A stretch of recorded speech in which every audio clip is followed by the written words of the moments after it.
Oh, the morning after. A girl always remembers her first drunken Twitter frenzy. Thank you, ladies and gentlemen. Thank you. I tweeted like a big girl. All night. All right, it is the Stephanie Miller Show. Welcome to it. 1-800-STEP-12, the phone number, toll free from anywhere. You know what? Everyone needs a muse, Jim. And Clive and Bundy. Oh, Lord. Inspired me. Well, what are the chances? Julian Seattle sent me a great picture of a white dog and a black dog holding each other, and I tweeted that picture, and I said, more evidence that dogs are better than people and see no racism. Yep. And I put hashtag Clive and Bundy is a racist douche. Thank you. Mom's a big girl. Excuse me. You're still giving me a tutorial this morning. I'm not sure which is the quote tweet, which is the retweet. I'm not really certain. Well, there's reply and there's retweet. Yeah. Okay. Right. I just got that tutorial this morning. Yeah. Well, we'll see if it sticks. Because the picture thing kind of stuck with you, but not really. Yeah, the drop and drag and the whatever. Okay. Yeah. Anyway. All right, everybody. I'm a big Twitter girl. So, yeah, because it's not often a story like this comes along. Well, did you see that Clive and Bundy went on after he talked about the Negroes? Yes. He talked about the Mexicans? I mean, seriously, I said to John Fugelsang, who joins us today, Yep. God is obviously a sexy liberal, because I'm just saying, the big sexy liberal show tomorrow night, and this comedy gift from the gods? I love his first correction. It's like, yes, that's exactly what I said. And then he just rephrased it. That's not what I said at all. Just rephrased it. No, he never said that. He owned it. He owned it. I got to give it to him. He owned it. Yeah. Yep. Yeah, well, he tried it. He tried it on Alex Jones, because I saw that. Because where do you go for credibility would be the Alex Jones radio program. Of course. But he said, I never said that, but the better off being slaves. It's like, oh, there's video. There's video. Oh. That's my twin brother. He's always getting me in trouble. But Alex Jones went on the record saying, no. That's Vive in London. So that you never said that. Oh, that New York Times. Those crazy liberals. No, we have his original comment. Did you see there was video of it, of the original That's comment? That's what I'm saying. Yes. Yes, there's, sadly. Yes, it's on tape. Yes. They abort their young children. Right. They put their young men in jail because they never learned how to pick cotton. What? Oh. And I've often wondered, are they better off as slaves, picking cotton, having family life and doing things, or are they better off under government subsidy? They boarded their young children when they were 3? I don't think he's ever seen 12 Years a Slave. I don't think he knows what went on. Or before the movie actually read a history book. Or Amistad. Yeah. It existed not just in movies. Right. We picked up, Well, they got that free boat ride there. You saw right there on that here was his Amistad. first. I just have to read it word for word, his first, because he thought this would make it better. Yeah. That's exactly what I said.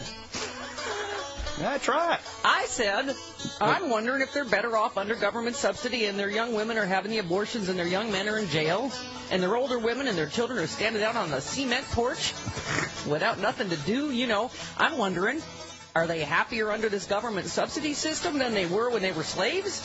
And they was able to have their family structure together and the chickens and gardens? Huh? Hold on now. You know what? That must have sadly been left out of 12 Years a Slave, the happy moments with your chickens and your gardens. Right. Instead of on the cement porch, you could be out there with the chickens in your garden. Laughing with your chicken and your garden while you're being whooped. And the people had something to do, and so in my mind, I'm wondering, are they better off being slaves? In that sense, this is, by the way, his correction of the original. Yeah. Right. In that sense, or better off being slaves to the United States government in the sense of subsidies. I'm wondering. That's what. And the statement was right. I am wondering.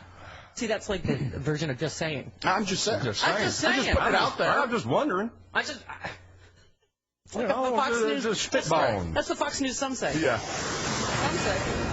I have actually heard many a Fox reporter say, I don't know if this is true, but... Some say. Yeah. Okay, that's not journalism. Yeah, that's not news. Right there. You have Fox News in your name. That's not news.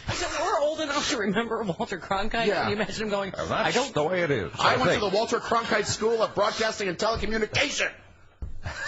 I don't know if this is true. Someone handed me this piece of paper, and I'm reading it now. But that's the way it is, I'm told. Some say there's a war in Vietnam.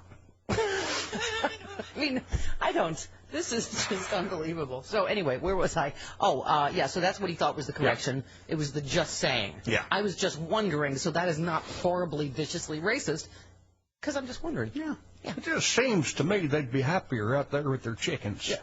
And the gardens, don't forget And the gardens. Yeah, the gardens they tended weren't their own. They were forced to tend other people's gardens. Right, yes, he must. I'm sure that was just a misreading of history on his part. Oh, sure. I'm sure. Yeah, being whipped His impression within an inch was of your life, that's just normal. That every slave had their own sort of foster farms. And they sang songs. And Versailles. They were happy because they were had a singing Versailles-type garden. Sure. And a foster No farm cement chicken. porch for them. No. So much happier. Okay. Oh, right. Where are we now? We have so much crunchy audio goodness. So this was the original. This we is played the original. Yeah. Okay. And this is a reply to a radio show. Right. Okay. So I think this is what I was basically just reading. Let's hear it in his words, though. Okay. That's exactly what I said. I said I'm wondering if they're better off under government subsidy, and their young women are having abortions, and their young men are in jail, and their older women and their children are sitting out on the cement porch without nothing to do. I'm wondering, are they happier now under this government subsidy system than they were when they were slaves and they was able to have their family structure together and chickens and a garden? Chickens in the garden. Yeah. The people had something The to families do. were broken apart. And so, in my mind, I'm wondering, are they better off being slaves in that sense, or better off being slaves to the United States government in the sense of the subsidy? Here's an idea. I'm wondering. That's what the statement was right. I am wondering. Yeah, I got an idea. Here's an idea, because I'm a big thinker. As you know, I'm a big picture kind of gal. Yep. As someone himself who's been living on government subsidy for many, many years, and letting it get his cattle grazed for free, maybe we should enslave him and see if he's happier, because he'd be the perfect person to see, is life better under a government subsidy or being a slave. See how he likes tending to his gardens and his chickens. Yeah. Right. Oh, well, let's put him on a boat to Africa to see if things are like over there on a slave ship. See if he likes that. Yeah. I'm just wondering. Oh, heavens. We mentioned this yesterday. Your good friend, Dana Loesch.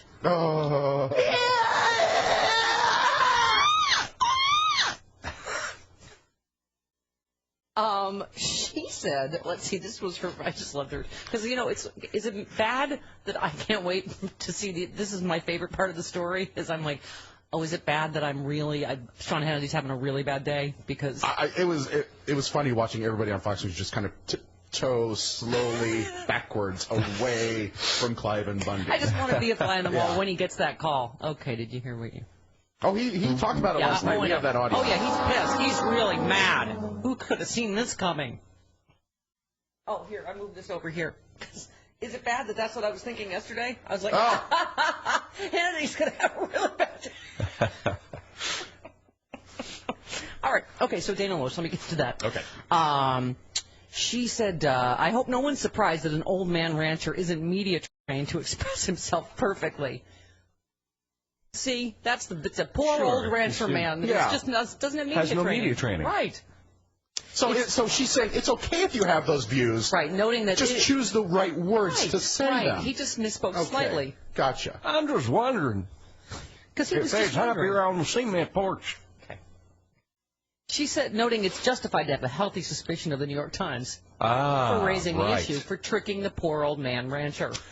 But with no media training. Does Dana know that there's video of him saying this, that it's not just the New York Times reporting it? Media training, he would be invisible. I think this was before the other unfortunate... Gotcha. Okay. See, he just went and made himself invisible with media training, so no one gets, that wasn't me. Right. Slade's another feller. Loesch said that Bundy's comments might have been aimed at... She's trying to this is what he meant to say.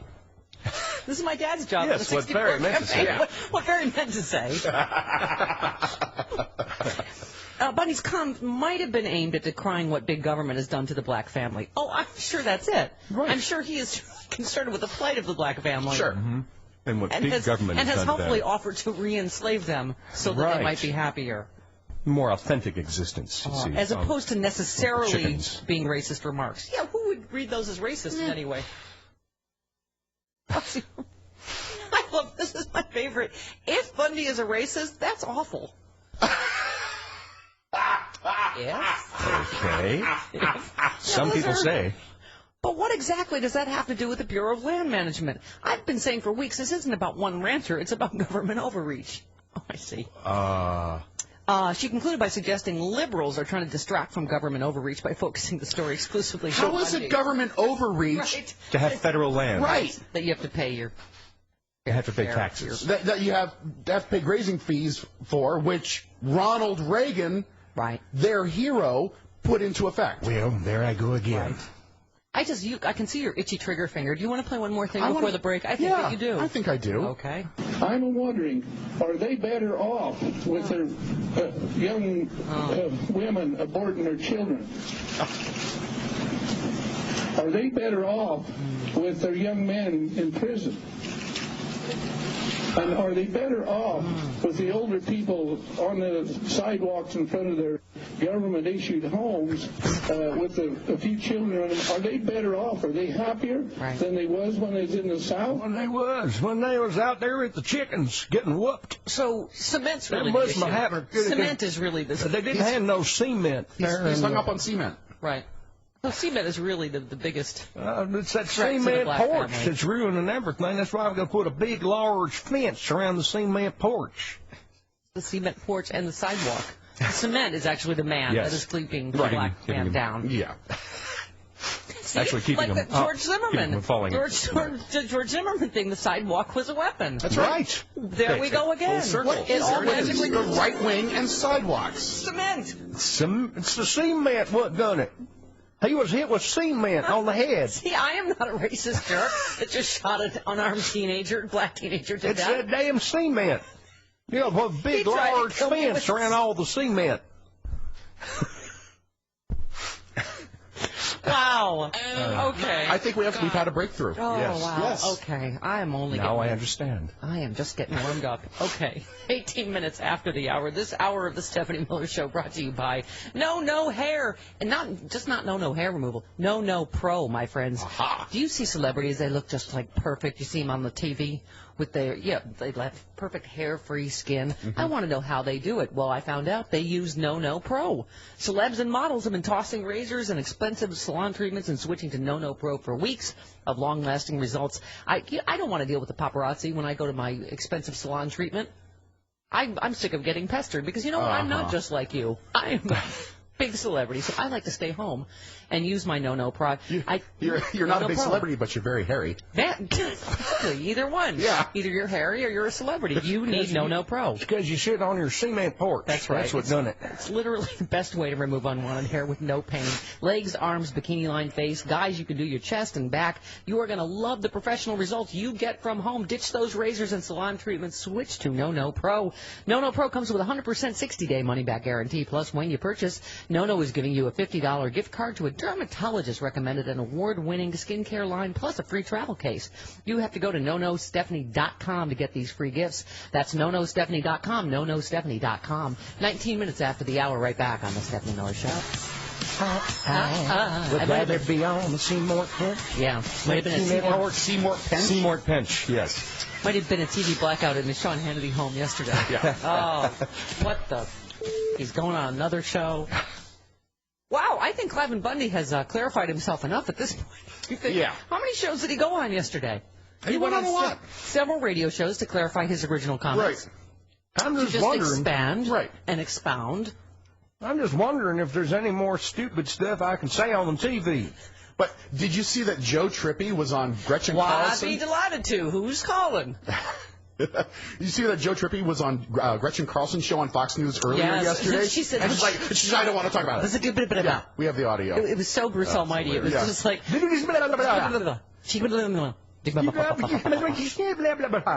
Okay. The federal government cannot approve a route that the state of Nebraska hasn't approved. And the same people, by the way, who argue about Bundy Ranch, that the feds are coming in. All right, let's not bring that into this discussion. I don't want to bring that into this discussion. All right. Ha la la la la la. Yeah, I don't want to talk about it. La la la la la la. Can I hear you? La la la la la. 9 hours. Fox News went 9 hours without mentioning him until Joe Trippi tried to pick it up. And they pretty much scrubbed FoxNews.com of all the stories about Bundy, except for a teeny tiny little story about his racist comments below the fold. They can't run away from this guy fast enough. Austin Powers. Zipit.com. Okay, bag of shush. Bag of shush. Okay. All right. Not only is God obviously a sexy liberal, he has given us this. Thank you, God. Right before Chicago Sexy Liberal this weekend. Jim, the news gets better and better for you. Better and better. Kate and Audra. Subject, her pants. Steph, in order to avoid losing my pants this weekend, I'm just not going to wear any pants, so there. Okay. Can't wait to see you and party in Chicago this weekend. Okay. Jim will try to soldier on in the big party. All right. Brian and Charlotte, you're on the Stephanie Miller Show. Hi, Brian. Hey, good morning, guys. Good morning. What occurs to me is that the conservative movement, or the right wing in general, they want to mainstream their extremist ideas so bad that when they come up with when these seemingly sympathetic characters crop up in the news, they glom onto it to try to validate their worldview and to try to mainstream it. They did the same thing with George Zimmerman. We don't want the government to take our guns. Look at this guy as an example. That's why we tweeted this out. It says, "Dear Tea Party, Dear Tea Party, choose better heroes." And there's a picture of Clive and Bundy and the Duck Dynasty guy and George Zimmerman and Ted Nugent. And the Republicans they should know better. They keep stepping on this rake. It's amazing to me that we got a political party that is rudderless. They don't have a leader. They don't have a clear direction, and they keep getting behind these characters who would have been resigned to the fringes 40, 50 years ago. It is amazing that but even Sean Hannity's big Fred Flintstone head can withstand so many rakes to the head. well, thwack. Have a good morning. All right, you too. I mean, really, George Zimmerman, when will you learn? Noted stepper on of rakes, Sean Hannity. Steph in Illinois, you're on the Stephanie Miller Show. Go ahead. Hey, guys. Hey. Heard from you for a while. I was on a truck with my husband riding the country, seeing how crazy people actually are. Oh, yeah. Face. But my question is, when people are crying about all these people, especially these black folks, are sitting on welfare on our front porches, right? Do they realize that Clinton reformed welfare back in the 80s, and you cannot be on welfare for 5 years, and people have not been on welfare getting cash and living on subsidies for many, many years now? That's a really good point. Unless, of course, you've been able to get away with it for 20 years, like Clive and Bundy. If you sit on cement porches, then... Right, that's the only thing that's missing. It's the cement. Well, see, that's what happened to George Zimmerman. He got hit in the head with a cement porch. My porch is made of wood like an American. I ain't no moocher. I got a feeling it's made of dirt. If he's out in the middle of the desert, it's made of dirt. 29 minutes after the hour, right back on the Stephanie Miller Show.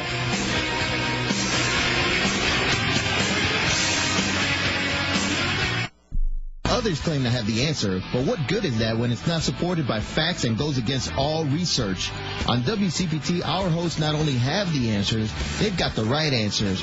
Right now you're listening to Stephanie Miller, followed by the big redhead himself, Ed Schultz, on WCPT. Stephanie Miller. I am, how do you say, tipsy? Really? What? I don't know if I offended anybody with my comment that God is obviously a sexy liberal, but really, I'm afraid that you're just feeding me things from the Onion just to make me happy. That's from the Kansas City Star. No, Wichita Eagle. Right, but the reporter is from the Kansas City Star. Hey, Jim. Different racist. Just let's take our eye off the Clive and Bundy ball for 1 second. The Jewish Center murder suspect, F. Glenn Miller, was once caught with a black male prostitute. Wow. I mean, really? Just for our free speech TV. Yeah. Not the Onion. You are correct. It is not the Onion. Nope. The white supremacist accused of shooting to death 3 people outside Jewish centers in Overland Park was caught in the mid-1980s in a car with a black male prostitute dressed as a woman. Oh, this happened to everyone in the 80s. Ask Eddie Murphy. That was the 90s that happened. Right. Yeah, I remember that. I remember because we did all kinds of comments. Break down, shake down, you're busted. Yep. Police in Raleigh, North Carolina, filled out an incident report after finding F. Glenn Miller Jr. in the car. Said Douglas McCullough, who in 1987 prosecuted Miller on charges of possessing hand grenades and mailing a threatening communication.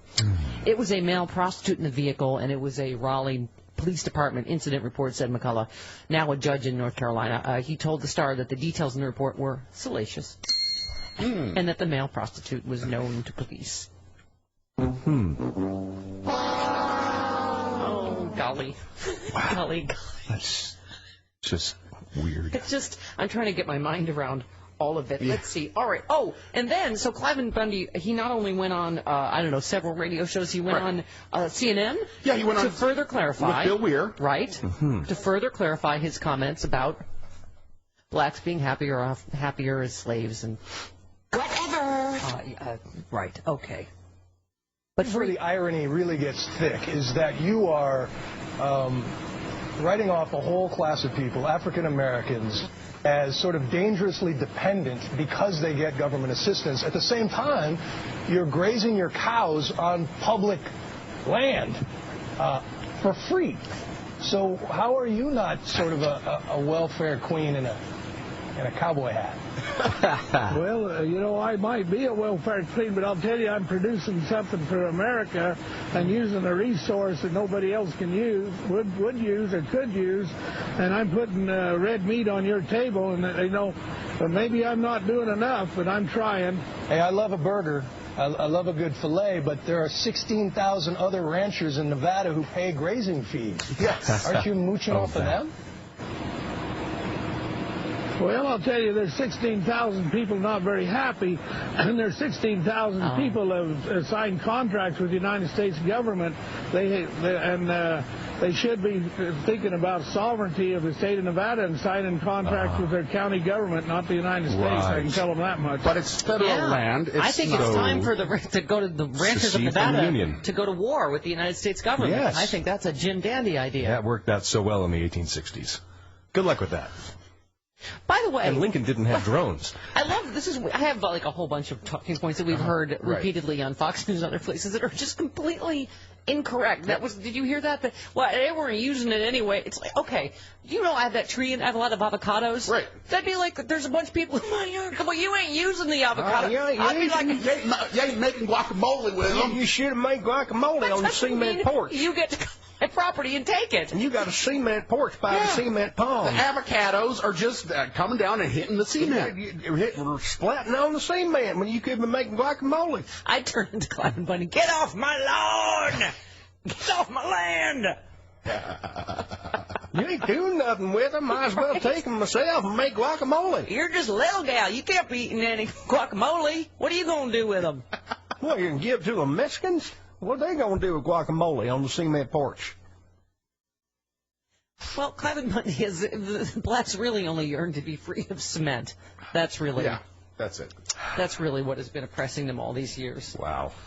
All right. Oh, and then this was a thing of beauty as well. Bill Weir on CNN. And, how does it feel to be abandoned by your friends on Fox? I mean, the only reason we could get you on tonight is that I'm guessing they didn't call. I don't think I've been abandoned. I think maybe they misunderstood me a little bit. But I think Fox and I think Hannity and I are just right on. And I had to have no that he would support me if he understood my really what's in my heart. And then Hannity. I think they just misunderstood me. Oh, no, they understand. No, even Hannity said this. All right, allow me to make myself abundantly clear. Okay. I believe those comments are downright racist, they are repugnant, they are bigoted, and it's beyond disturbing. Right. I find those comments to be deplorable, and I think it's extremely unfortunate that Cliven Bundy holds those views. Now, while I supported the Bundy Ranch as they took a stand against the Bureau of Land Management, I was absolutely dismayed and frankly disappointed after reading the article and then hearing the commentary. Disappointed. Disappointed! Cliven. But if Hannity knew it was in my heart. I think he knows what's in my heart. Oh, I think that's even more racist and horrible. What's actually.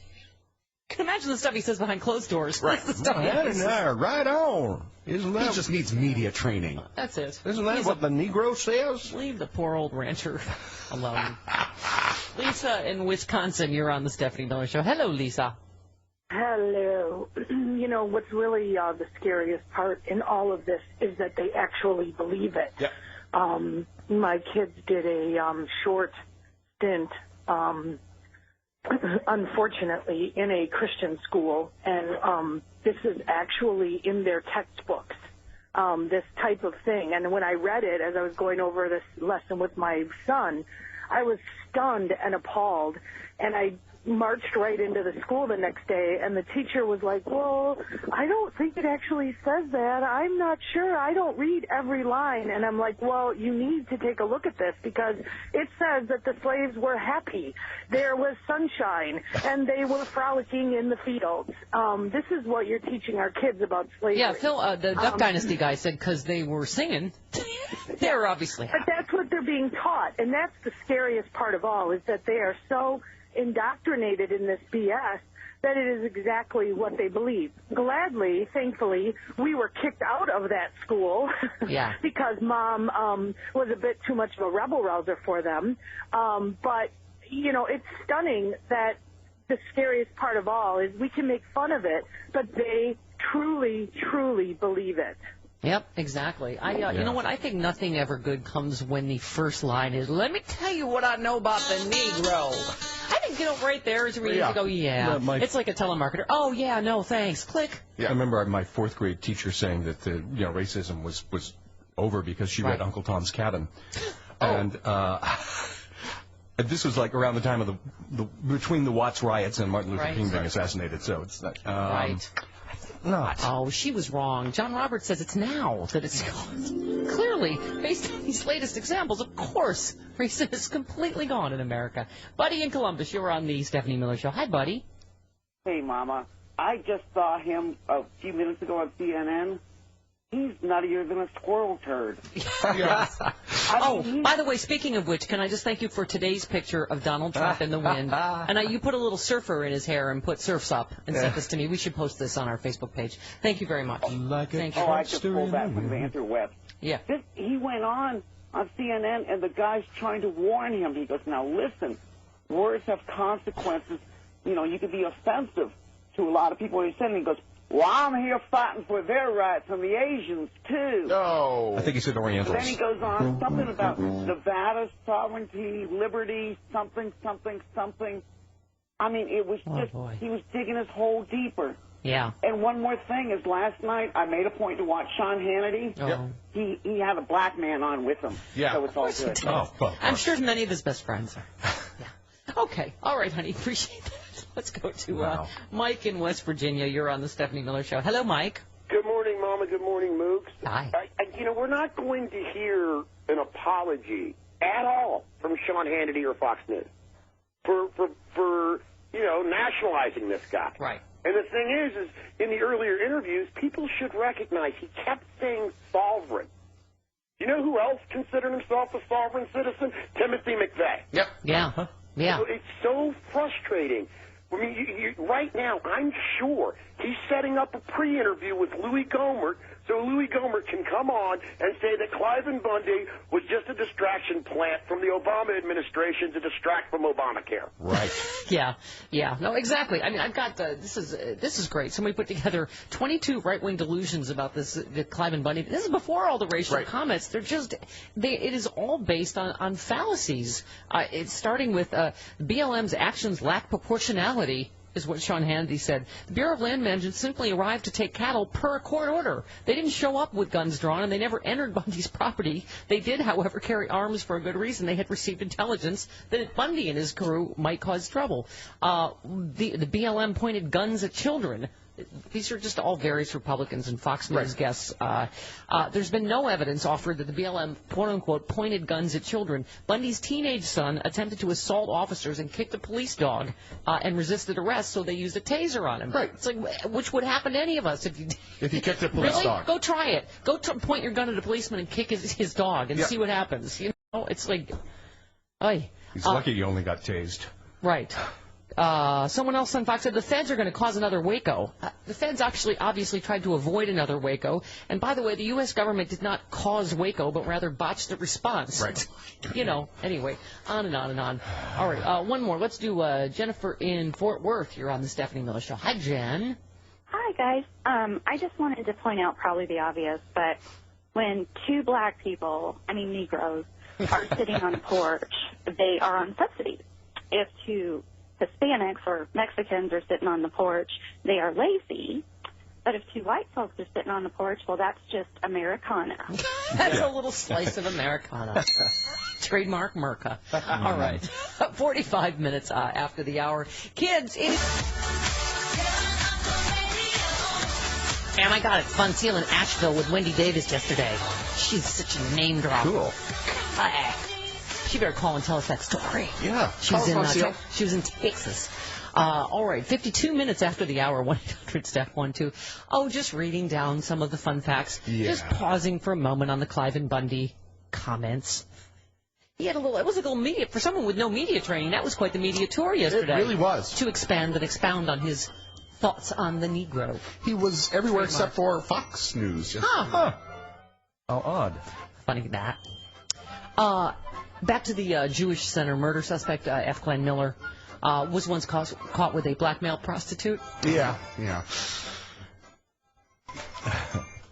Pardon me. I'm sorry. I was just resting my head gently on the microphone just to sort of... Okay. It's a good day for progressives, isn't it? All right. Yes, it's true. Wow, is it a good day to be us.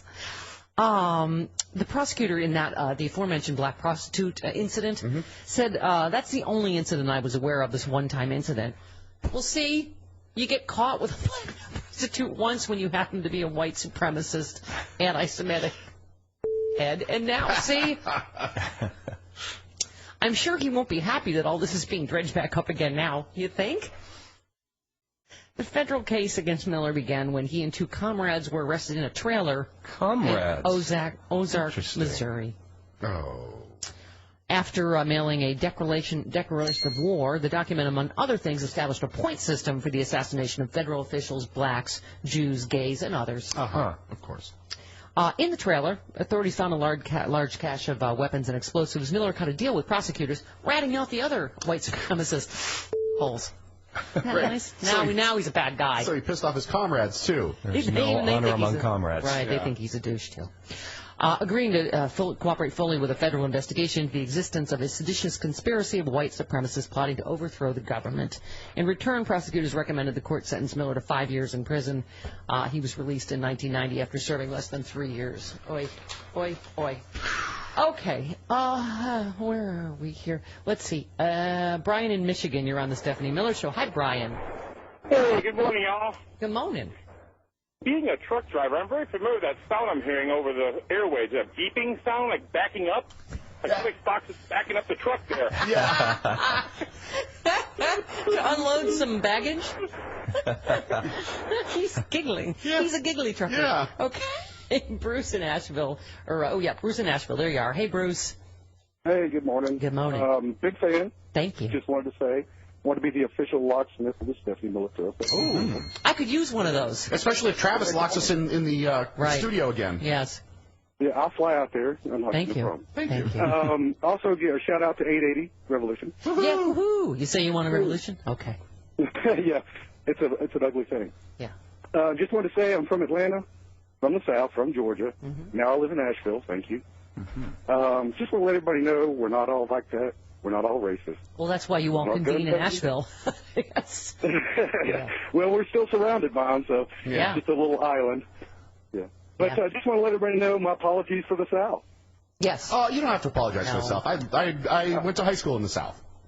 So. Yeah, well, I know, but sometimes it's really frustrating and embarrassing. So. Yeah. Yeah, listen, I have relatives there. All right, would you like some other Fox News worst Clive and Bundy lies? 22 right-wing delusions. We already covered 3. Hannity said, since when does the government send armed officers to collect a debt? Well, usually always, actually, is the answer to that. Many repossession and foreclosure actions involve a sheriff or other armed officials if confiscation of property is an ordinary means by which government resolves a debt. For example, if you accumulate 20 years of unpaid parking tickets, the court will order your car be booted and towed till you pay. And if you point a rifle at a cop or otherwise assault him, you might get shot or tased. Yeah. Nobody has seen any. Oh, he said nobody has seen any bill for $1.1 million. It doesn't exist.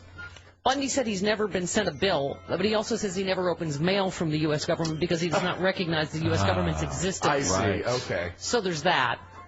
That's how you might miss the bill. I didn't see it, so it didn't happen. A court has ordered him to pay a debt of $1.1 million, accumulated fines and fees for having put greater than his allowed quota of cattle on federally protected tortoise habitat. Steve Stockman said the BLM provoked and escalated this controversy.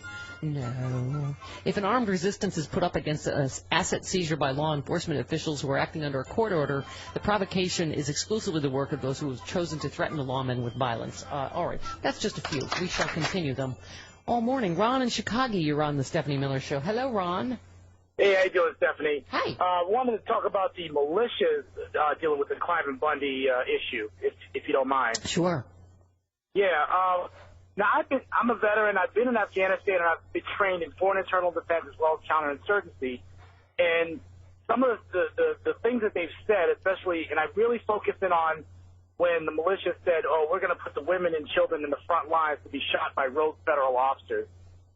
If the Taliban were that stupid, the war in Afghanistan would have been over 8 years ago. Right. Right. And I just think it's funny. And one of the things, too, is that, especially with the militias, because I do stay in touch with people who are like that, but I think they kind of wanted to have their Second Amendment revolution, and they wanted to use Clive and Bundy incident as their shot heard around the world, You know what I'm talking about? Yes, literally and figuratively. Yeah, I get it. Exactly. All right, Michael Tomasky of the Daily Beast and just sexy liberal John Fugelsang all coming up on the big show as we continue on the Stephanie Miller Show. Somebody tweeted Fox News. The guy we supported is a racist? Again? Not again. Were you following your Twitter feed? We stepped on that rake again. Yes, I'm a Twitter queen now. Woo! Twitter queen. Well, you can't spell Twitter without twit. Right. I went a little Twitter frenzy last night, Jim. Drunken. Drunken Twitter frenzy. Have you double-checked to see what you actually tweeted? Yeah, you know that. I woke up this morning and like, I think it turned out. I think it all turned out all good. That's when you wake up the next morning and you check your outgoing calls on your phone. This is why I don't tweet. Oh no, I didn't. I couldn't have. I did. Oh dear. Jim, you are in rare form this morning. I'm also reading that on the Twitterverse. So we will play an edition from Mother Jones of Who Said It, which Bundy, Cliven, Al, Ted, or McGeorge Bundy, who was the... McGeorge? McGeorge Bundy was the National Security Advisor for Kennedy and Johnson. Okay. See, I would have just stuck with Al Bundy from the Fox show, Yeah. Marriage with Children. Right. Ted Bundy, noted serial killer, or Cliven Bundy, noted racist, and cement hater. Okay, we'll just start with one. Now, son, you've got two choices. You can get out or you can get the hell out. Who said that? Al Bundy. Yes. Oh, my God. Wow. You have 100% so far on the Mother Jones barely quiz. watched that show. All right. So the news just gets better and better if you're, us this morning. So we will talk to sexy liberal John Fugelsang in just a bit. In the meantime, our good friend Michael Tomasky joins us. Good morning, Michael. Hey there. How about it's just an awkward day for the folks at Fox News, isn't it? Well, I watched Sean Hannity last night. He turned. It's the Schadenfreude. Schadenfreude tour, right? So I guess when even Sean Hannity says that what you said was, deplorably racist, I guess it was deplorably racist. Was he sitting on a cement porch when he said it? Oh, Michael, it just got unbelievable, right? He just went on one radio show and TV show after another to further clarify his comments. Yeah. I mean, but we were saying it's like, it really is a theme. It's just we tweeted that thing, pick your heroes better. Duck Dynasty guy George Zimmerman, and it's a shock when these people turn out to be racist and homophobic. I mean, come on. Oh, it's all just a coincidence, Stephanie. Don't get carried. Come on, don't get carried away here. It's all just a coincidence. Like it's a coincidence that all the lower level party and political officials who tweet jokes about a watermelon patch in the White House happen to be Republican. It's just a coincidence. Right. How dare you, sir, imply elements of the Republican Party are racist? Why? So your piece, meanwhile, back in the election cycle, Obamacare tactics in red state races. Some interesting stuff. And you and I talk about this all the time. We get these, these memes from the mainstream media, right? That Democrats are doomed in 2014. Obamacare is is political death spiral. Blah blah blah. So you were focusing in this piece on in Kansas and Georgia, Democrats running for governor are closer than expected. And tell us what the GOP's doing about that. Yeah, well, it's a really interesting situation. So as your listeners know, pressure is, Obamacare is turning a little bit of a corner, and pressure is growing in states, even in some red states, for governors to start considering taking this Medicaid money. So here we have Georgia and Kansas. Don't get much redder than that. Right. Republican governors and Republican state legislatures. Now, under the ACA, it's up to a state to determine the process by which it accepts the Medicaid money. In some states, the legislature is involved by law. In other states, it's just up to the governor. States decided that on their own. Kansas and Georgia are two states that said, we'll just leave it up to the governor. It's the governor's call. No legislative involvement. So that was all fine, and until now, the Republican governors, Nathan Deal in Georgia and Sam Brown back in Kansas, face re-election this year. And lo and behold, the polls are a little bit closer than people expected them to be. Well, and can I take a moment to say how badly I want Jimmy Carter's grandson to beat Nathan Deal in Georgia, who just passed this horrific gun law, in addition to not expanding Medicaid. I mean, seriously, how many people will die? Carter voted for that gun law, Oh, hey, but I mean, it's this Medicaid stuff that you're talking about. It really is. That is not hyperbole to say there are a lot of people that are going to die because they didn't, take the Medicaid expansion, right? That's absolutely right. It's not hyperbole at all. So anyway, the Republicans in the state legislatures in these two states looked at these polls and thought, we could have a Democrat governor pretty soon. So they changed the law, and they said it now is up to the legislature, not the governor, and no future governor of either of these states can, by him or herself, take the Medicaid money. Right. And as you say, I mean, 600,000 Georgians would benefit from that. I mean, these are not small numbers. No, it's a huge number, and it's obviously not as big a number in Kansas. It's around 80,000, but still, it's a similar percentage of the population, and we're talking about a lot of people. And the situation in Georgia is really bad, where 4 rural hospitals serving poor people have closed. Now, Republicans would say, that's all Obamacare's fault because the Obamacare cuts the funding for these hospitals. Well, that's true, but here's the asterisk. The funding was cut for some of these services to indigent populations on the assumption that states would, of course, accept this Medicaid money, and that therefore these poor populations, people in these populations, would get to sign up for health care coverage. So the plan under the ACA was, we've got to save some money somewhere, so we'll cut this money here, but we'll give the money back to them in this other form so that people can sign up for insurance. By the way, a private free market plan, right? I mean, they're not signing up for, Kenya socialist insurance. They're signing up with Aetna or whatever it is. Right. And so, because a state doesn't accept the Medicaid money, and yet those cuts still kick in, poor people are even more poorly served, and 4 rural hospitals in Georgia have closed. Yeah, well, I mean, and you say, we'll see how this plays out. You say Carter says he's going to make this skeezy law and the Medicaid question generally an issue. The Georgia law has sparked large protests, and arrests might end up being the most important issue in the campaign. But to his benefit, in Kansas, as you say, Davis, the guy running against Brownback, supports Medicaid expansion. According to a recent poll, so do 55% of Kansans. Just 39% opposed taking the money. You say maybe there's not as much the matter with Kansas as we thought. Well, a nice touch, sir. At least on this point, I mean, I think it's very. I was really surprised and delighted to see that poll. 55% of Kansans. Yeah. Yeah. Well, I mean, but to go through all this, as you say, to take health care away from nearly 700,000 people, it's just beyond the pale. Yeah. Yep. Yeah, it's really something. But pressure is going to grow, I think, in some of these states. Now, I did see a poll this morning from Virginia that showed a majority is against taking the Medicaid money, and that was pretty dispiriting. But I just don't think that that's the case in a lot of these states. And yeah. I mean, you can see that Charlie Crist is still ahead of Rick Scott in Florida. The big issue there is Crist does take the money, and Scott says don't.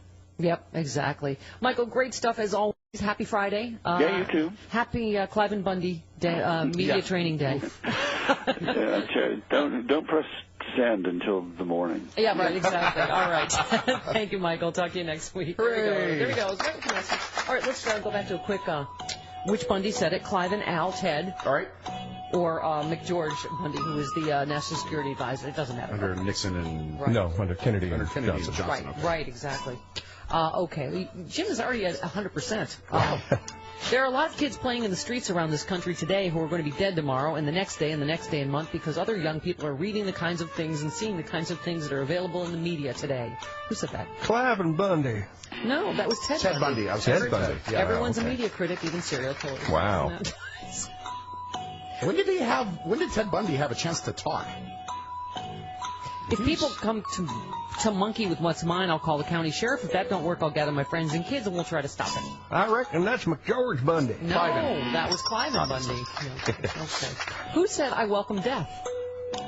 Wow. Ted. No, Al Bundy from. Right. That makes sense. Who said if your mother-in-law has only one eye and it's in the middle of her forehead, you want her in the living room all the time? McGeorge. Rod Serling.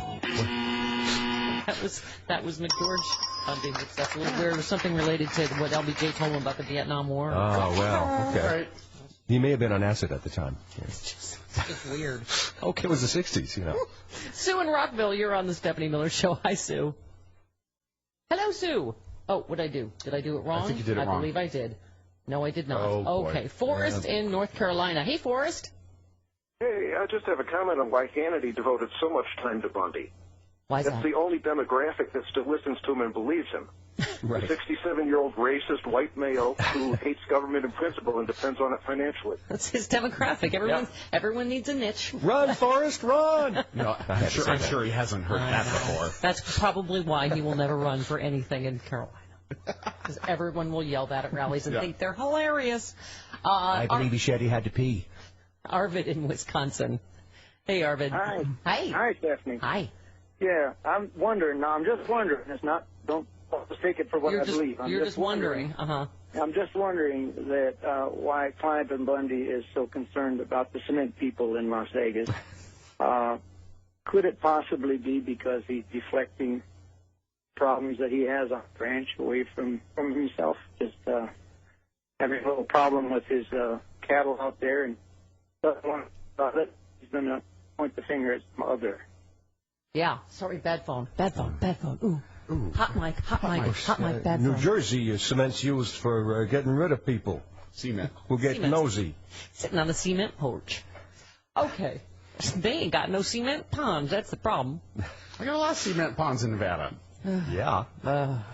All right. There's hardly any point of being in Nevada without a cement pond. 18 minutes after the hour. Kids, it is finally here. Yahoo! Tomorrow night. Me and the wife are fired up and ready to go. You betcha we are. Getting fired up for Chicago's sexy little room. Tomorrow. Waiting patiently my meet and grope. Oh, yeah. The VIP meet and grope ticket! With John Fugelsang, Carlos, and Stephanie.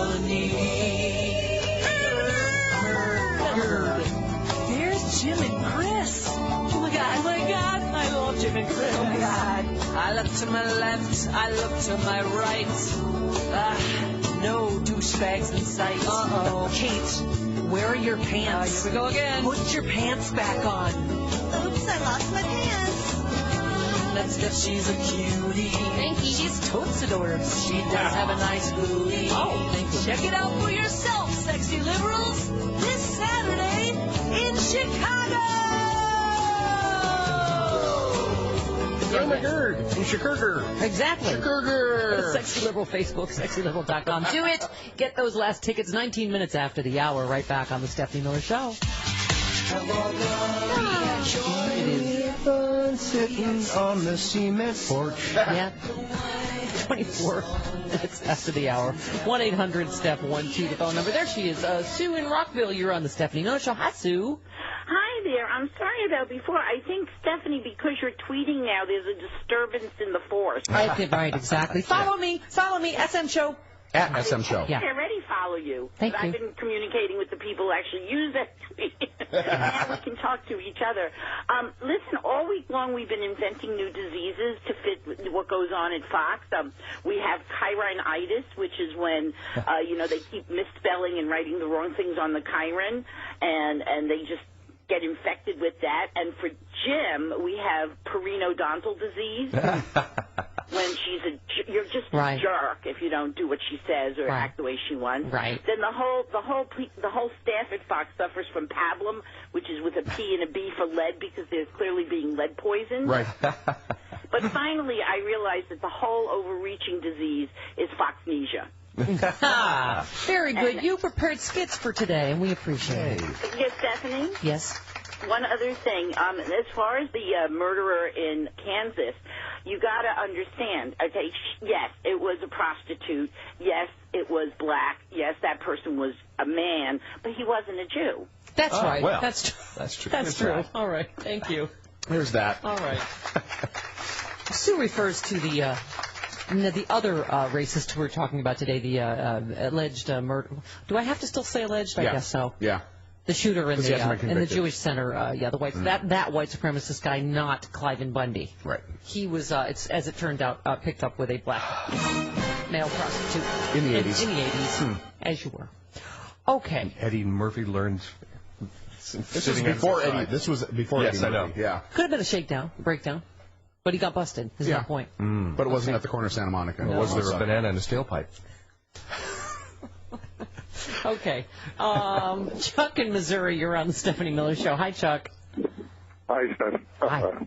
I kind of enjoy your show. I'm a conservative, but I do find myself watching it. Well, thank you. And I appreciate you kind of enjoying it. I think that's, under the circumstances, that is good.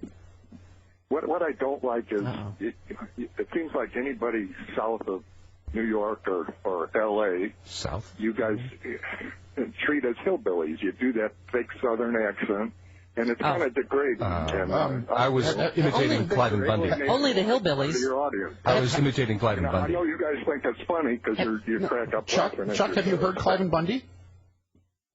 Yeah, I have, and he's definitely a hillbilly. Oh, right, and that's what we're making fun of. We're making fun of his direct accent. No, but you do that with anybody from the South, it seems like, and that disagrees with you. Chuck, I'm from the South, and I'm from the South, and I don't have a stick up my butt about it. Well, you do that banjo thing from Deliverance. Yeah. You think that's real cute too. Sure. Well, only when it's a racist hillbilly. When it's a racist hillbilly. I mean, Jim Ward is a... I love you, but if you're a sexy liberal, I'm glad I'm a conservative. Oh, that's funny. Okay. All right. And scene. And that's all you got, Chuck? And scene. All right. That's all he's butthurt about? Okay. All right. I'm ugly and Jim's a bad impressionist. Okay. You got us. Okay, Jim just... He's an Emmy Award-winning voice guy. He's doing Cliven Bundy because that's what Cliven Bundy sounds like. I make fun of people from all over the world. Thank you. So it's not just the southern including North states. Korea. By the way, there's not much south of L.A. What are you making fun of people with San Diego accents? Surf's up, dude. Oh, some fish talking. All right, let's review. This is actually Cliven Bundy. They abort their young children. They put their young men in jail because they never learned how to pick cotton. Right. All right. So when Jim does Cliven Bundy, they never had to pick cotton because they're sitting on the cement porch. Right. I just made fun of everyone in the South. He calls it cement rather than cement. Right. So. Yes, he actually pronounces it that way. Cement. Just saying. Okay. Jim, you doing impressions sounding exactly like the way the people sound that you're doing impressions of. How dare you? Racist. That's something. Racist. Against hillbillies. Against racist hillbillies. Right.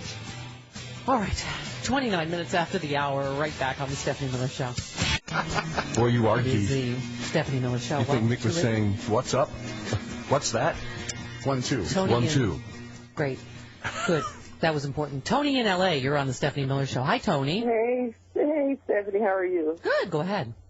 Good. I was just calling to say, first of all, for all these people talking about the South and all, as far as black people are concerned, everything below the Canadian border is the South, because you can find racism anywhere. So, you know, they need to get over that. Yeah. Number two, as far as the Bundy guy and his little escapade, you got to look at that. That's a power trip right there. That's what all that was about, if you really think about it.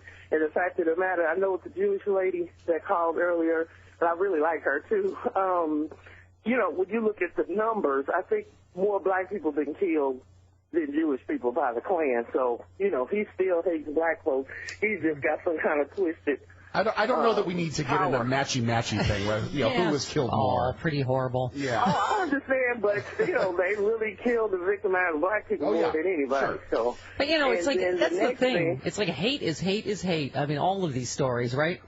It is. And then the next thing, the final thing, for all these, the Bundy, the dude too, is, you know, without 356 years of free labor and slavery, where would this country be? We got a financial jump. Slave labor built the Capitol building. World, so.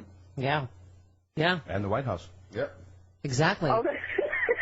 So come on, people. You know, don't talk about you know, what the contributions of black people have been. Right. According to Cliven Bundy, you're very good with the cement. Is what his point was. God. Yeah. All right. That is a fool right there. That's all you can say. He's so. But the thing is, like somebody said earlier, how many people really, truly, you know, believe that stuff? It's insane. I mean, if black people left this country with everything we've contributed to it, it wouldn't be much left. Because there are things that you use every day that you didn't even know. Did you know a black man has 3 of the 9 patents from IBM that, you know, create your laptop? Yeah, wow. You know, I mean, if I started, I could go on and on, but there are things every day. If we took everything that we've invented, as well as that 366 years of free labor, there would not be very much left. Yeah. So there you go. Don't think a black person. Don't you threaten me. Okay. Don't you threaten me, Missy. Oh, no, you're my girl. I love you. You all right. That's right. This is the only place John Roberts is right. Racism is over. It's when Tony and I talk. Because it's an interracial love story. There you go. Tony, you're awesome. I love you. I love you, Tony. Thanks. All right. All right. You know what else I love? I have to hear the Cliven Bundy on CNN. Oh, yeah. Might be my personal favorite. Bill Weir and Cliven Bundy. Here's where the irony really gets thick, is that you are writing off a whole class of people, African Americans, as sort of dangerously dependent because they get government assistance. At the same time, you're grazing your cows on public land for free. So how are you not sort of a welfare queen in a cowboy hat? Well, you know, I might be a welfare queen, but I'll tell you, I'm producing something for America and using a resource that nobody else can use, would use or could use, and I'm putting red meat on your table, and you know, maybe I'm not doing enough, but I'm trying. Hey, I love a burger. I love a good filet, but there are 16,000 other ranchers in Nevada who pay grazing fees. Aren't you mooching off of them? Well, I'll tell you, there's 16,000 people not very happy, and there's 16,000 people have signed contracts with the United States government. they should be thinking about sovereignty of the state of Nevada and signing contracts with their county government, not the United States. I can tell them that much. Yeah. Tell you that right now. That's the only solution there. I tell you what, Nevada needs to go to war with the United States. I think that sounds like a good idea. Wow. You're kind of outnumbered. Wow. Wow. That was spectacular. Yeah. Okay. Yeah, by the way, I made the analogy of like, if somebody, because I have avocados that I don't, and yes, I can't use all of them, but that doesn't mean that y'all can come in my yard take my avocados, because nobody's using it. It's like, it's not yours. You don't just go, well, you ain't doing nothing with it. They're casting aspersions on your asparagus. Well, the Bureau of Land Management manages the land, and so they need to be paid for that land management. Right. I was looking at all these misstatements. Hannity said that. The land's not being used. It's not like they want to build a school, a road, or a hospital on it. How federal land is used is determined by federal law. A citizen is not going to decide for himself whether the land should remain vacant or grazed or whether something should be built on it. It's not yours, is the point. This is my other way of hand. I had to skip down to this. Oh, because this one I love. Blah, blah, blah, blah. Hannity said, what's wrong with Bundy's cow simply cutting the grass for free? A trespass is not forgiven simply because the trespasser believes he's performing a service for the owner. Again, it's like someone breaking into my yard and going, that looked bad. I'm changing the color on the side of your house. Like, what? No. Jeff in Kentucky, you're on the Stephanie Miller Show. Hello, Jeff. Hey. Why can't the government, the IRS, whoever, just seize his bank accounts or all of his family's bank accounts, credit cards, whatever? He may not recognize the U.S. government, but I'm sure he's spending U.S. federal notes. Yeah. Well, like the IRS would seize accounts and stuff like that. Oh, right. Yeah, I see what you're saying. Yeah. Yeah. Well, that's what people don't get. That's all they were doing. It's like anything else when you don't pay a debt. This has gone on for years and years and years. And as you were saying, they've won court case after court case. Anyway. All right. Oh, meanwhile, by the way, what's the matter? I was just saying we should probably, because this is all fun and good and everything, but World War III. Yeah. Russia has started military drills in response to, we were just doing exercises. We were just doing hot yoga. Calisthenics. In Poland and a few other countries. Mm-hmm. A little spinning, just light stretching.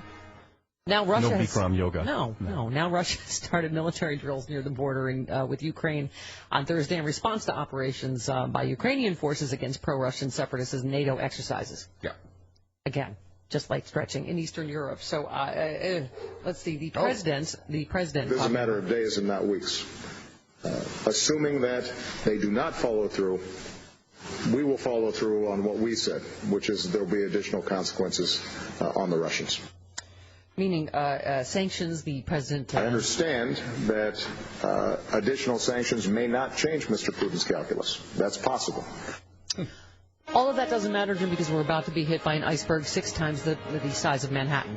Did I tell you that climate change could be, global warming could be the biggest problem before World War III, before, Clive Bundy tries to overthrow the United States government?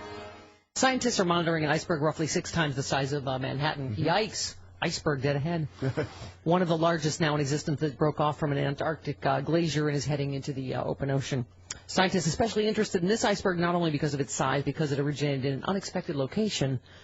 Again, couldn't Sarah Palin have given us a heads up? Yeah. She obviously could see Putin's giant head. She couldn't tell us this. Antarctica is the south. Yeah, that's on southern the other end of hemisphere. the globe. One scientist said it's like a large sheet cake floating through the Southern Ocean. Like a sheet cake from Kroger? Hopefully Hanson's. They're yummy. What? Hanson's is the really good cake place here. I know. Oh, okay. Okay. I can only afford Ralph's.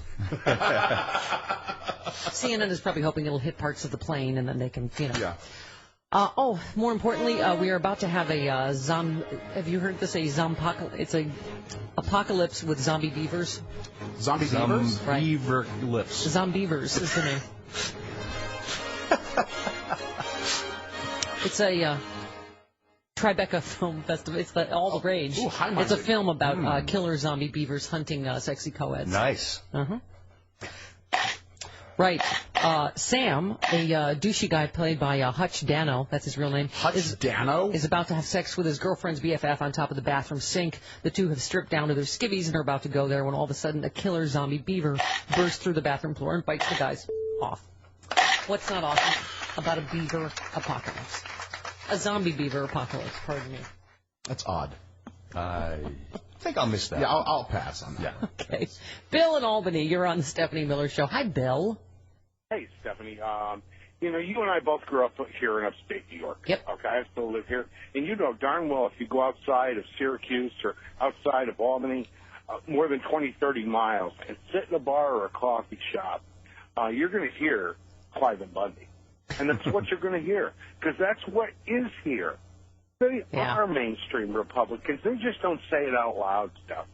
Yeah, well, I mean... They really don't. I listened to an EMT in a local city say that he thinks that all the people in downtown of this city, they just sit on their ass and do nothing. This is what I hear all the time. I live 25 miles outside of the city. Yeah, Bill, I was saying... Go to a bar, it's awful. Yeah, I was saying that, I'm trying to imagine what he sounds like behind closed doors. Yeah. If this is what he thinks is okay on CNN. You don't need to have a southern accent to be a redneck. Yeah. Oh, and Steph, I get my first role in local theater as a gay man tonight, so give me Hooray. Wait a minute, you're a gay man in musical theater? No, I'm straight and playing a gay man. Oh, well, good for you. Nicely done, What role sir. are you playing in what play? Well, I'm playing in a play. It's a stage reading of a local production by Joe Skarzik, who's one of the great up-and-coming playwrights, and it's called it's called A Fine Night for Murder. Oh, and my wife plays a woman who kills her husband. Okay. Wow. I'm waiting for Guffman. This is awesome. Yes, a combination of Waiting for Guffman and Death Trap. Yeah, exactly. Really good luck. I just hate you, right. and I hate your ass face. Okay. Waiting for Guff death. What? All right, 45 minutes after the hour, we roll along on the Stephanie Miller Show. It is the Stephanie Miller Show. Sexy liberal John Fugelsang. Coming up at the top of the hour, and then off to Chicago. 1-800-STEPH-12, the phone number, toll free from anywhere. Let's go to Queen Bee in Tennessee. Hi, Queen Bee. Hi, y'all. Hello, Sexy Chris. Hey, Queen Bee. Last night I watched Ari Melber, who was sitting in for Lawrence O'Donnell. Mm-hmm. Right. And he had a very interesting theory or thought, and it was as long as Clive Bundy was being un-American, the conservatives were flocking to his defense. Right. But then when he became racist, this is when they couldn't get to the exits quick enough. Right. And everybody knows that most, not all, but most of the conservatives are racist anyway. So they're running from their own position. And by the way, I love that who was the last person? There's the outrage machine cranked up over somebody saying there are some racist elements in the base of the Republican Party. Whoa! But Stephanie, I got to say this: I'm from the South.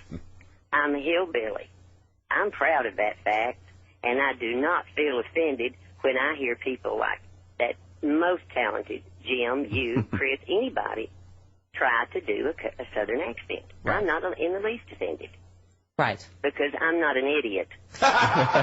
Exactly. We mock Southern idiots. Yeah. Exactly. And by the way, my family's all in the South, too. And you know what? We mock Norwegian idiots. We mock North Korean idiots. We use all kinds of accents. New Jersey idiots. Exactly. All right. Chicago, thank you, bag of vipers. Great. Bag of glass. Yeah, so Southerners shouldn't get all butthurt just because we're singling them out. We use other accents, too.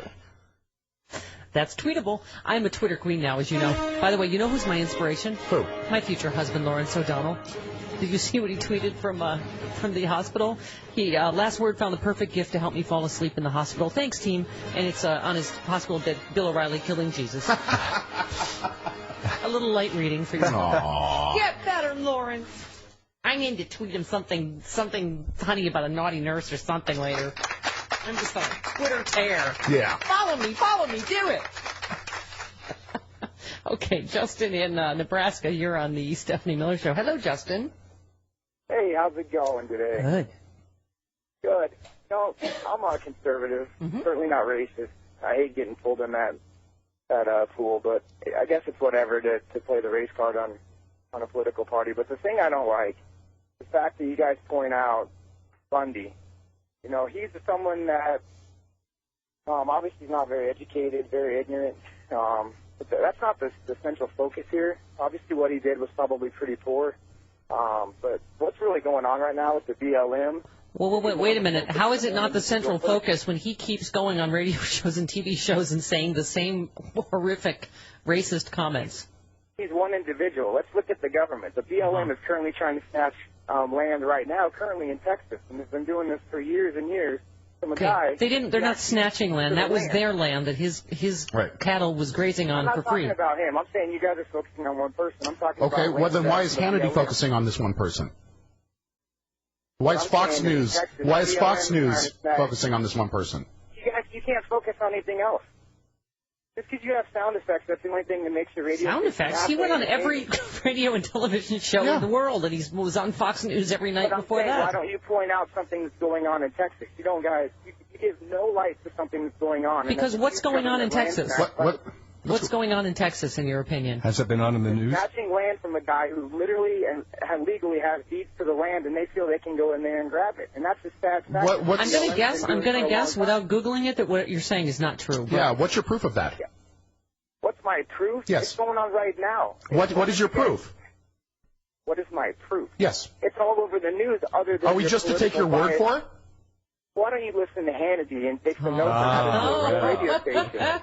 Listen to Hannity, because he obviously... Yeah, he has the proof. Right. Because clearly... What's my proof? You're asking me to prove something that I said? Boy. How dare you? Oh, here, let me just go through the fun facts for this guy of the things that Hannity or his ilk on Fox News has said that is not true about the Clive and Bundy thing. Because, yes, now they're trying to do that. No, it's about the BLM. It's not about... That guy's a jerk. Well, then, yeah, why was Clive and Bundy the focus? Remember this? On Fox News, Harry Reid and his son have a financial motive to remove Bundy's cows. No. Computer says no. No. But it was no on Fox. Evidence of that at all. Oh, and by the way, the reporter that said that on Fox, Chris, said, we don't really know if it's true. Yeah. As we were saying, we just don't remember Walter Cronkite saying that when we were growing up. That's the way it is. That's the way it is, I think. Or so I'm told. Some say. The BLM killed cattle, put corpses in a mass grave. Computer says no. Evidence of that. Sometimes cattle are killed in a large roundup, but there's no... The sheriff is the only man with arresting power in Clark County. Oh, that's not true. No. Federal officers have arresting power where federal land is trespassed and where federal law has otherwise been broken. People should not die over a few cows eating free government grass. That was his friend Sean Hannity. That's true, which is why Bundy and his militia members should not have chosen to point guns at federal officials. Yeah. And escalate the situation. Bundy's daughter said, how could a cow possibly eat $1.1 million of grass? Okay, first of all, it's a per animal, per month fee. It adds up over 20 years, and furthermore, his liability is much for fines. If you don't pay any, tax or whatever for 20 years, part of what you're paying is a fine, obviously. His daughter But what about Texas? His daughter sounds more stupid than he is. Perhaps. Bundy, to be a fly on the wall of their family dinners, huh? Bundy has rights to the land because his ancestors worked the land prior to the formation of BLM. No. Computer says no. The parcel that Bundy is trespassing has been owned by the U.S. government ever since it was purchased and or won from Mexico or Spain. So that's kind of wild. Yeah. Hannity also said this is all predicated on a tortoise that's not even endangered. What? Noted biologist Sean Hannity. That would be a question for biologists and scientists, not Sean Hannity. Grazing more cattle on federal land will keep beef prices down, Sean Hannity said. If the government wants to centrally control the market for beef, it is a policy decision to be made by Congress and the Department of Agriculture, not by Sean Hannity. Oh, and then Sean engaged in whataboutism. We have rapists, pedophiles, and murderers. Why is the government not focusing on this piece of land? What? They are focused on rapists and murders and pedophiles. What about the other bad things that happen? As well as this. They have more than one employee. They can focus on more than one thing. Somebody on Fox said, if you owed money, would you like it if the government came to your house and pointed guns at you with your wife and family? It's not his house. Right, and the other thing is they didn't point guns at them. They just came to do their job, and then Bundy was the one that had armed supporters there pointing guns at them. Okay. Right. So they brought the guns to defend themselves. Right. Against Al Bundy. Oh, I love this one. Bundy, Dana Loesch, your friend. Bundy has already paid fees to Nevada County. Oh, I see. Dana Loesch says it's okay to just ignore federal taxes as long as you paid your state and county taxes. Try that one out. Oh, and then she said, I don't know what sense this makes at all, if the cattle were illegal immigrants, the Justice Department would be running guns to them and Homeland Security would be giving them free phones. She is stupid. Wow. Right. Good Lord. So that happened. John Fugel saying next on the Stephanie Miller Show.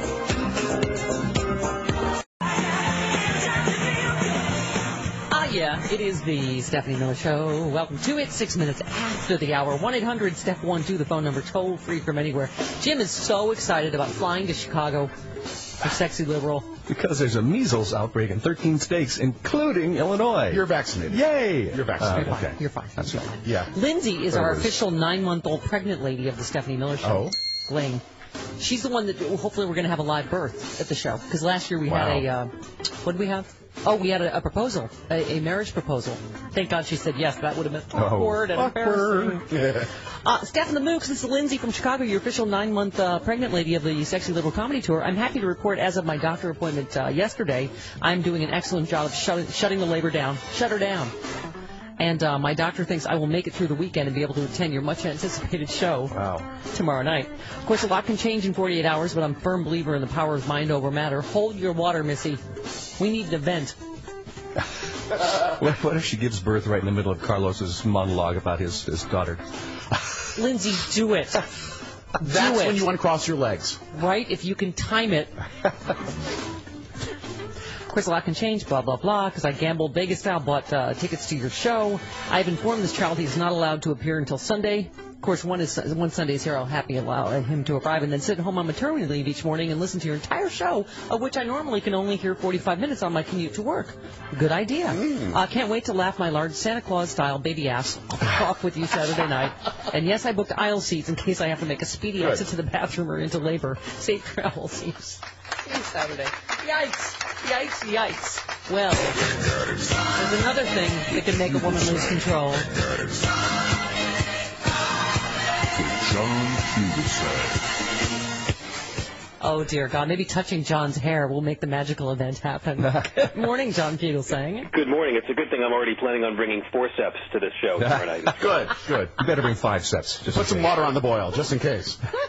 I love your... By the way, I'm a Twitter queen now, John. I was tweeting like crazy yesterday, all by myself. It's fun, right? It's totally addictive, and it's a great way to meet other adults who haven't mastered that tricky your thing yet. I loved your tweet yesterday. I like when two men who oppose gay marriage go rug shopping together, and it's this horrible picture of Ted Cruz and Mike Lee with a tiger rug. And you know Marcus Bachman took the shot. I mean, come on. Can you believe it? An endangered species, and they want to show it off. And the worst part about that picture, and I know all your listeners saw it because they're incredibly smart and sexy, the worst part about these guys posing with an endangered species rug that they bought together and are showing off is that it will not hurt them at all come Election Day with their base. That's the depressing part. That's what sane, decent Americans are up against, folks. Now Cruz's office is saying it was a joke.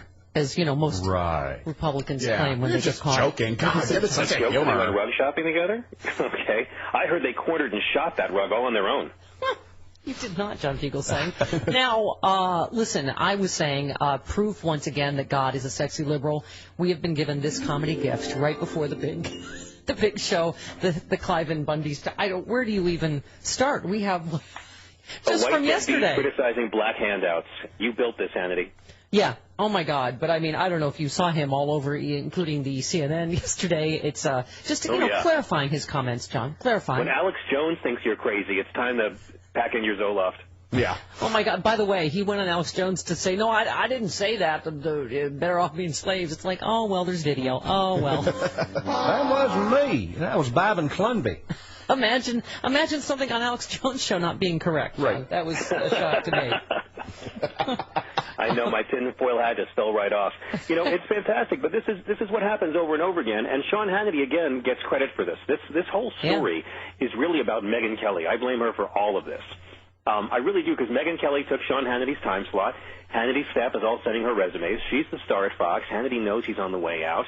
And Sean really thought he was going to make his bones off this guy and turn this guy into a big celebrity. And so what's been happening? When was the last time the entire media spent a whole week, including Daily Show, talking about Sean Hannity? And now it's blown up in his face. But look at this guy in his love fest with criminal Oliver North and murderer George Zimmerman. Sean Hannity loves lawlessness when it suits his own individual demented id.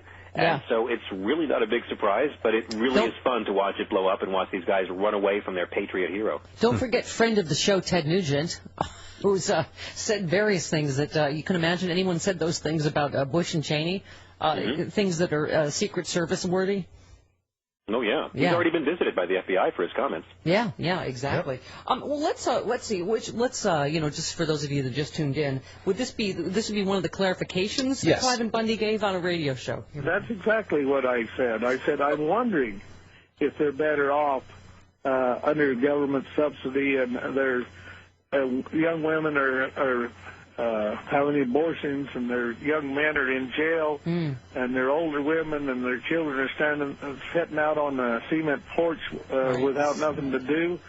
I'm wondering, are they happier now under this government subsidy system than they were when they were slaves and they was able to have their family structure together and the chickens and the garden and people had something to do? And so, in my mind, I'm wondering, are they better off being slaves in that sense, or better off being slaves to the United States government slaves in the sense chickens. of subsidy? Right. I'm wondering. That's what the statement was right.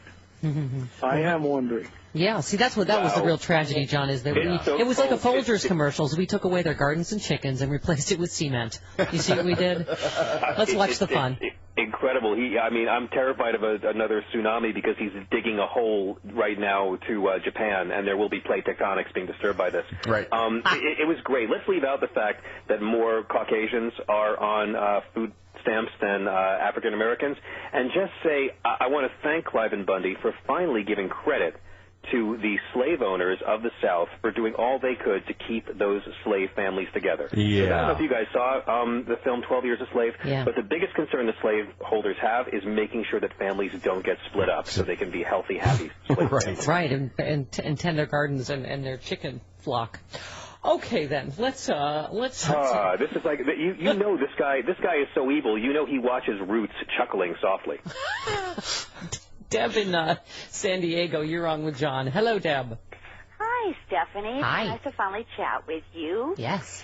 Yeah, I just had a question, and I love the brilliant John Fugel thing, by the way. He's just so dreamy. Right. God bless your deeply low standards. Good morning. Oh, hey, listen, you're the bomb. But anyway, I'm just wondering, does Mr. Bundy collect Social Security and Medicare? Huh. One wonders. Yeah, good question. He hates the government so much. So I'd rather wonder about farm subsidies he collects or tax rebates he collects for his farm. I want to know just how deep of a welfare queen this guy is. And by the way, if he hates the federal government so much, I think I said this last week, he really needs to stop sending his cows to the slaughterhouse on those socialist interstate highway systems. Yeah. Exactly. All right, you guys have a great weekend. All right, thank you. Look, you make women giggly, John. Oh, stop it now. I make women giggly, but not for the right reasons. I was saying. I make women giggly because they feel sorry for me, and they do that to cut the awkwardness. And, yeah, of course, that's what it is. Yeah. I was saying I'm the girl in class that's the girls pass notes to. Could you give this to John? Could you tell John to call me? That's what doing Sex with Oprah was like. Just saying. Oh, I know. Okay. Let's go to Ken in Great Falls. You're on with John. Hello, Ken. Yeah, thanks for taking my call. My mom's family was ranchers, and there's three ways you can graze your cattle. It's on private land, on state land, or on federal land. Mm-hmm. One rate for leasing private land is over $20 an animal unit month. Mm-hmm. About 16 in Nevada, sir. 16 something in Nevada. Yeah, and state land's up there around 10, and the federal is $1.35. Been that way since about 1970. Well, that's a real bargain we were giving him that he didn't even see fit to pay. Socialist government giveaway. Boy, what a handout this guy is dependent on. Well, and the biggest ranch in Montana, over 300 acres, half of it is grazed, is owned by the Koch brothers. There's over 7,000 cattle here, and they pay $1.35 for that. I mean, it's a huge subsidy, higher than any rent subsidy that anyone pays for an apartment. But that's the point, is that he won't even pay that. Right. I mean, he thinks he has a right not to even pay that. I mean, it's incredible. He won't pay that because he thinks the land belongs to him because of his ancestors from the 1800s. So I got a couple of Mexicans and Indians I want to bring by this guy's place. Yeah. We need to talk. Exactly. Let's take one more here. Howard in Texas, you're on with John. Hi, Howard. Hi, how y'all doing? Good, good. How are you? I'm doing good. I think that the progressives need to start switching this Bundy thing. Bundy's not running for anything, and we're talking about a very important election year. And how is what he is saying any different than what Newt Gingrich said in the presidential campaign, when he talked about putting little Negroes...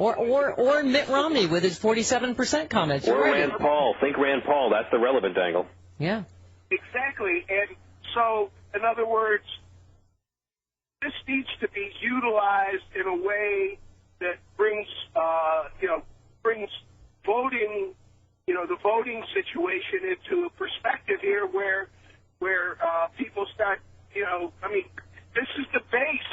This is the base of the party. Yeah, maybe you're right. They're running away from this guy, but they're running away from their own issues. Mm-hmm. Yeah, exactly. Well, maybe I should send Cliven Bundy some, I don't know, Sherry's Berries or Proflowers or something, John, and thank him. Something.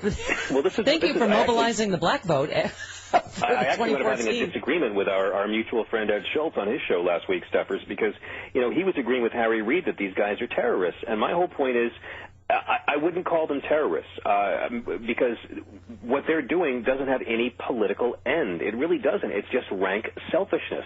It's that rank selfishness that has permeated America, that whatever I want, I should get. Once upon a time, we called it manifest destiny. Then we called it American exceptionalism. It's really just whatever. I can do what I want. Yep. And when you call these guys terrorists, even if they are, when you call them terrorists, that's a rallying cry for the base to rally around them. No, I think you're right. Them. And I would use the right's own language against them. Don't call them terrorists. That makes them happy. Call them welfare deadbeats. Yep. That's what they are. They are moochers ripping off the system, and we went from Joe the plumber to Cliven the moocher. Use their own language against them because the hypocrisy will wake some of them up. We'll play that clip again. We come back on CNN. Well, you're just a welfare queen in a cowboy hat. Yeah. That's hilarious. John Fugel saying you're smart and pretty and funny, and I like you. Oh, shucks, thank you. We're going to have a really fun show tomorrow night in Chicago. I know it. 18 minutes after the hour. Speaking of which, that's right, tomorrow night, kids. Yeah.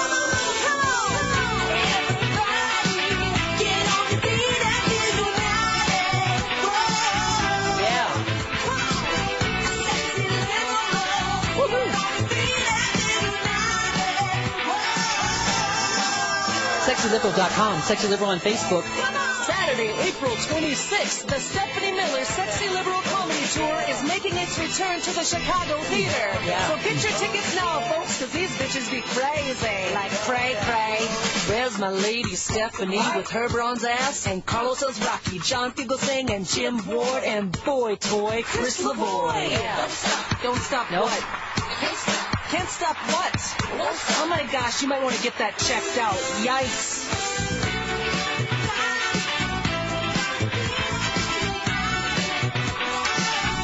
Oh, yeah. Lovely and talented Kate and Audra, everybody. And then don't forget Albuquerque, May 10th, and Minneapolis, June 7th. Go get all them tickets. Get it. But the big one tomorrow night, get those last tickets. John Fugelsang remains with us for a Fugelsanging Friday. Oh, yeah. Oh, yeah. Oh, Let's open it. You know you want Take it. Take it. 19 minutes after the hour, right back on the Stephanie Miller Show. It is the Stephanie Miller Show. Welcome to it.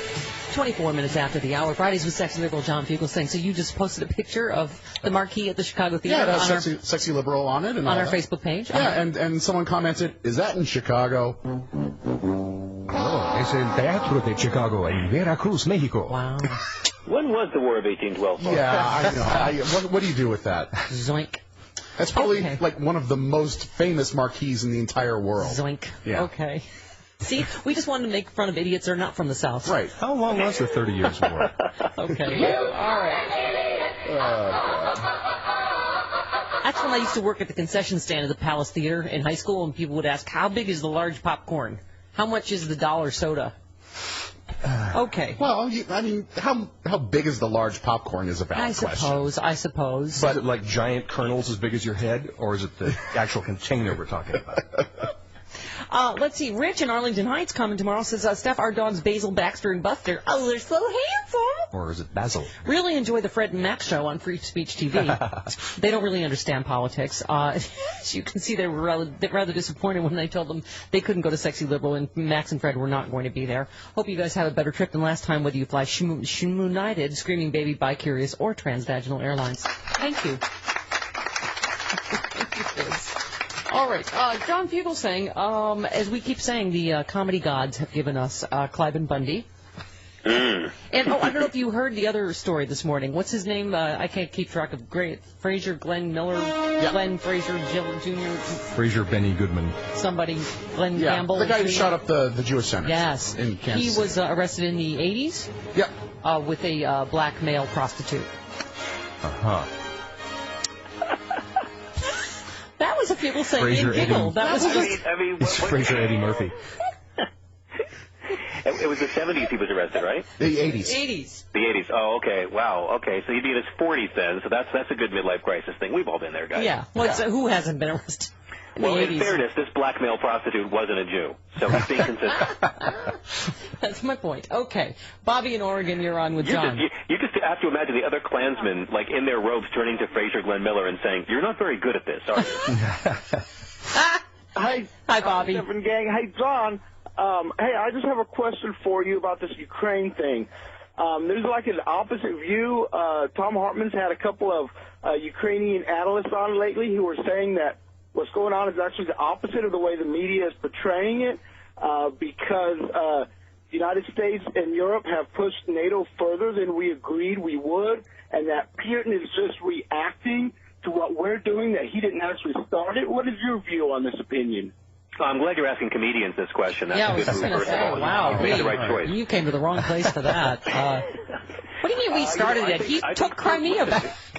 I mean, you know, speaking as a very serious non-expert on this, there is ample evidence that Putin really look. Yeltsin handpicked Putin to replace him, and that's because Yeltsin apparently had a deal with Putin that he could never be prosecuted for the corruption of his presidency. Okay, and that was Putin's promise. Putin promised Yeltsin a happy drunken retirement if he got the job. Yeltsin didn't do a very good job because what Putin really wants is to bring back the USSR, and he's going to try and take over all these bloc nations. No one's talking about how he invaded Georgia in 2008 and President Bush did nothing. Yes, and President Bush couldn't have been more manly. He had no manhood problem at all, as we know. Yeah, I still believe that the anti-Semitic pamphlets, I like to believe that John Brennan placed all those there when he was in Kiev last week, and that's a CIA plot to discredit Putin with the world Jewish community, because that's the smartest thing they could do right now. If Putin, I don't think he wants World War III. I think he wants a new Russian empire, and he's not going to call it a Soviet Union. He's going to call it a super big, supersized Russia. Yeah, and I think Jim is right. That was more of a hangover than I had this morning, and went, what the hell did I tweet last night? Yeah, exactly. Who did I make? Who did I disappoint? You can thank Boris Yeltsin for all of this. Yeah, exactly. All right. We continue our very Fugel Sangian Friday, 29 minutes after the hour, 1-800-STEPH-12, the phone number, right back on the Stephanie Miller Show. Stimulates the eyes of young children and creates a fondness for bright colors and loud patterns. And before you know it, little Jimmy is a homosexual. It is the Stephanie Miller Show. Welcome to it. Fridays with sexy liberal John Fugel saying, and Louis Black, speaking of brilliant comedians, on Monday on the Big Show. That's right. All right, 1-800-STEPH-12, the phone number. John, the greatest thing is watching people dance back from, their support of Clive and Bundy. Here's one that Kevin Williamson of the National Review, he stood firm. Did you hear about this? He wrote a column last week likening Bundy's intentional violation of the law to Gandhi. Of course. As you do, and his stand against colonial. I've seen Clive and Bundy. That brother's not going on any hunger strikes, trust me. When confronted with Bundy's Negro remarks, Williamson stood firm, noting that Gandhi had, quote, thoroughly creepy views on race as well. But we remember him for other reasons. Gandhi's views on race? I don't know what he said. People turn out to be complicated and unpredictable, he added, after noting Gandhi's lamentable views on homosexuality. Yeah, sometimes they're simple and very predictable. Yeah, exactly. All right, let's take Rick in Toledo. You're on with John. Hi, Rick. Hi, good morning. How are you today? Good, go ahead. Hey, listen, just two comments real quick. It's too bad that the Cliven Bundy thing has gotten to the point where it is, and then him making racist remarks, I think, has really just turned hundreds and hundreds of thousands of people against him. And I understand that he owes the grazing fees. Okay, it's $1 million. Why isn't anything being said about the $3 billion in back taxes owed by government employees? And then the other gentleman, I can't remember his name, said that, asked the gentleman in Texas to prove it about BLM taking property in Texas. Two of the landowners with deeds in hand were on TV last night explaining what was going on, and the one lady said, they're going to have to drag me off of here screaming. Right. So, Rick Perry is bitching about this. It's an entirely separate issue than Cliven Bundy. Yeah, don't you think? It has nothing to do with the Bundy episode. No, I understand that, but here again, it's BLM. BLM's involved. They're the common denominator here. They're wanting to take 90,000 acres. Don't know where, you got computers right there. Look it up, 90,000 acres between Oklahoma and Texas on the Red River in 1930. And what do you think it's going to be used for, by the way? I'm sorry? What do you think it's going to be used for? Well, fracking. The property owners said you can't grow anything on it. Most of it is sand. You can't build on it because they're going to frack it, my friend. They're going to frack it. Yep. They're going to frack it? Yep. Is that? Yep. And the Democrats and the Republicans are going to work together to frack the hell out of it. Yeah, by the way, John, I don't know if you saw, I don't know where this was, the first fracking lawsuit. This family won $3 million. I hope that has some effect on all this, because it's a horrible story. I mean, they definitively proved that, I mean, that fracking caused all these health problems. Groundwater and... Yeah, quite a bit. And, next time you have your tap catching on fire, just tell the kids, if they ask, what's that, Daddy? Well, that's the government getting off big businesses' back. That's right. Exactly. Your tap water's supposed to light on fire. And listen, I mean, you don't have to like fracking, but it's the way it's going to be. I mean, we are going to be fracking the hell out of all of this country. If you want to invest somewhere, invest in North Dakota, because it's booming. There's towns up in North Dakota with one intersection with a traffic light that are now just backed up. Everyone's moving there. You can go and drive a truck and make six figures in North Dakota right now. It is the new gold rush of northwestern fracking. So whether we like it or not, that's the way it's going to be. Right. And the struggle for liberals isn't to ban fracking.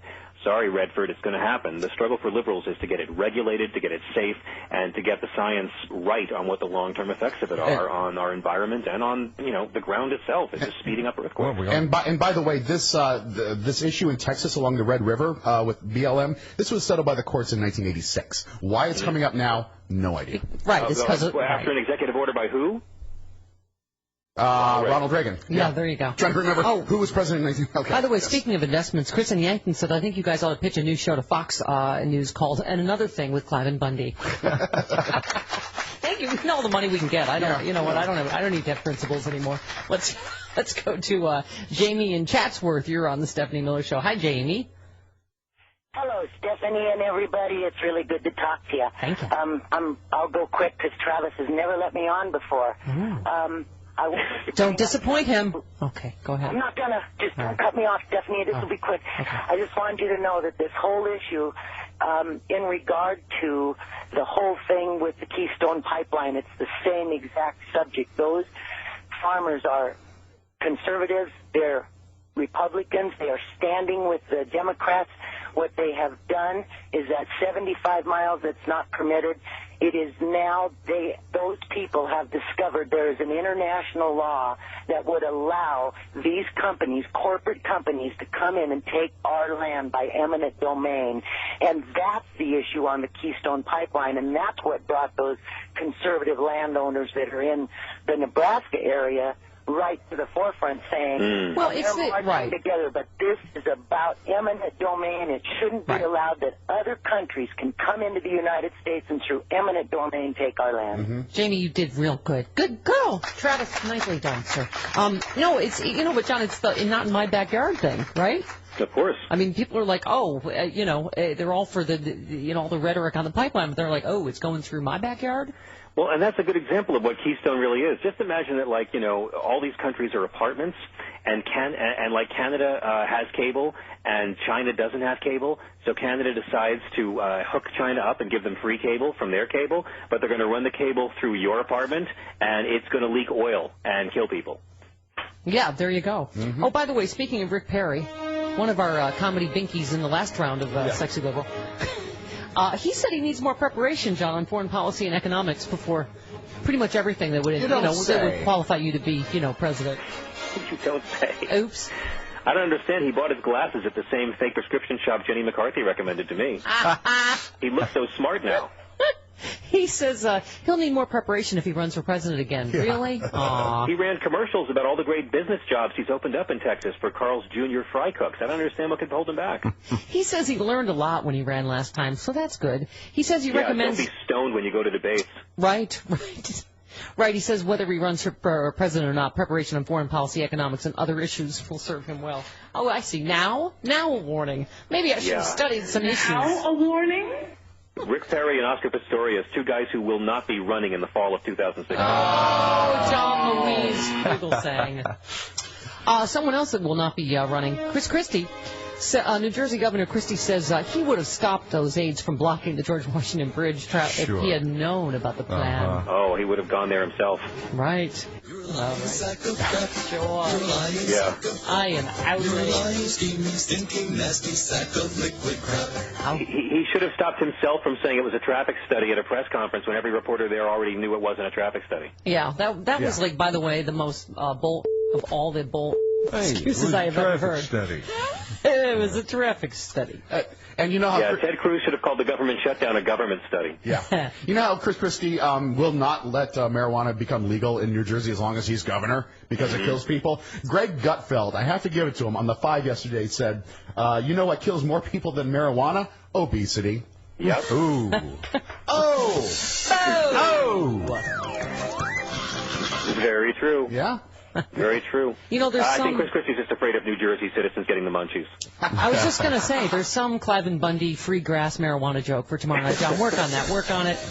Yeah, workshop it. It's a little doughy right now. We'll come up with something. It's another losing deal for Republicans, and it's a losing deal for Barack Obama as well. Medical marijuana is polling much higher than the president. I think someone in the White House should take a look at that. Yeah. There you go. Hey, everybody. It's Art in Chicago. Hi, Art. Boy. How are you? Good morning. Good morning. Hey, listen. 2 things. About 3. I can hold a bunch of them, but I'm going to start with the price of beef. Now, I've been in the meat business. You're in the meat business? 5 years. The price of beef has gone up 50%. Wait, Art, are you a butcher? I did not know this. Oh, yeah. I'm a meat cutter. I belong to the Amalgamated Meat Cutters Union. Oh, good for you. Let me tell you something. Okay. The price of beef has 50%. By next week, it'll be double. Now, you're going to have to start raising more cattle. You see, down in Argentina, they've got a pampas that we wanted to get beef from there for a long time. We're going to start getting it from there because that's the only place there's big grazing. The number 1. Number 2, the price of steaks are up to $10 a pound, and the oxtails are $4.99 a pound. When I started Listen, I enjoy this butcher talk, but how does this relate to Cliven Bundy? What's that? How does this relate to Cliven Bundy? Well, where are you going to get the beef from if you can't raise them on private land? You can raise them on you can raise them on public land as long as you pay your grazing fees. So sheep are gone too, by the way.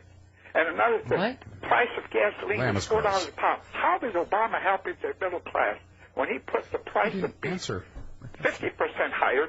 Gallon of gasoline in Chicago is $4.40 a gallon. Now you tell me how he's helping up the middle class. Number 2. Does anyone else feel weird about J.J. Abrams directing Star Wars Episode 7? As long as we're talking about things that have nothing to do with the actual story, can I talk about Star Wars for a while? I'm talking about the middle-class people. They're starting. And you know what? You're talking about cattle rates, sir. Cliven Bundy's cattle don't feed the entire country. Right. Where do you think cattle comes from? From mama cattle. All right, I'm coming to Chicago tomorrow. Where do you butcher? I might come get some oxtails or something. Well, I've been retired for 20 years. That's too bad. Oxtails are $5 a pound. Okay. Now let me tell you one other thing. Gasoline is $4.40 a gallon. Okay. It's about that much here too, Art. But I believe it is marijuana. What? I think marijuana should be. You want to smoke a doob? You know why? You know why I'd like to see marijuana legalized? Why? Because we are suffering, and that's going to put a clink in our suffering. I agree with you. Art, Wow. right before the sexy, right before the sexy liberal show tomorrow night, I'll meet you out front of the Chicago Theater. We'll both smoke a doob. How's that? Yes, it'll put me out of my misery. Love him. Who's the caller? Who's on line 3? Why in Chicago it's parked by I love him so much. That was just John, like a tennis ball machine full of different topics that had nothing to do with anything. I don't understand what I just experienced, but I know I'll never get the time back. That was Art in Chicago. We don't know what happened. You know there. that gasoline is made from oxtails now? By Cracky? Hi, Cracky. All right, wow. All right, one more segment of Fridays with Bugles. Let's shake that off, everybody. Run it off. Right back on the Stephanie Miller Show.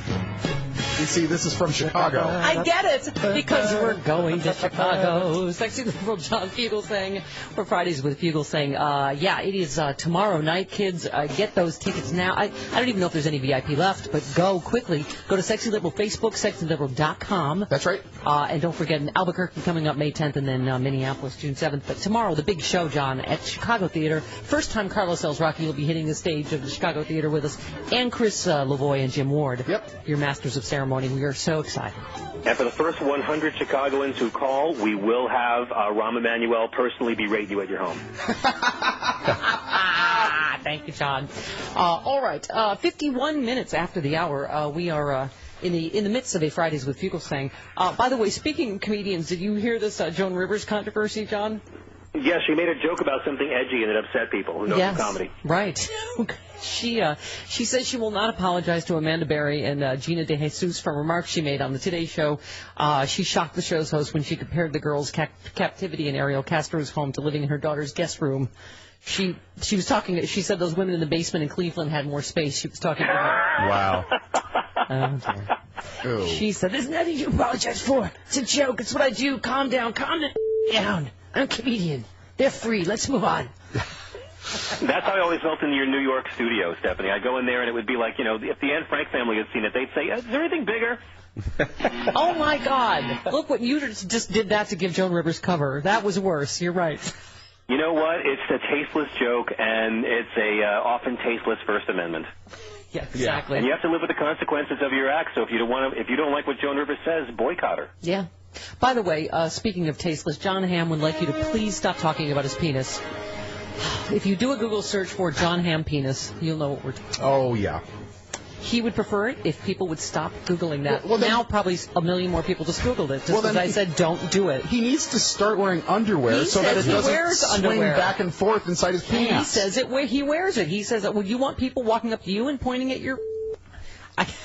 Maybe, yeah. Every time I do a show with John Fugelsang, it's hard to miss. I'm like, wow, John, holy moly. Get some tidy whities. He said, "I can't believe I'm still talking about this. I've worn underwear every day of my life, and the fact that I'm painted as this exhibitionist is a little annoying. They're called privates for a reason. I'm wearing pants for sake. Lay off." Wow, I know exactly how he feels whenever I'm around you, Steph. Will you guys please stop talking about my penis, okay? Please. I want the entire media to know, please don't devote any more attention to my large, swinging, visible through my trousers penis. He said there are harder jobs. Don't even think about it. He said there are harder jobs in the world, but when people feel the freedom to create Tumblr accounts about my... I feel like that wasn't part of the deal. Yours doesn't have a Tumblr account yet, but you know what? I can change that after Chicago Sexy Liberal. Now that I'm on the Twitter, you never know what's going to pop up, so to speak. Wow.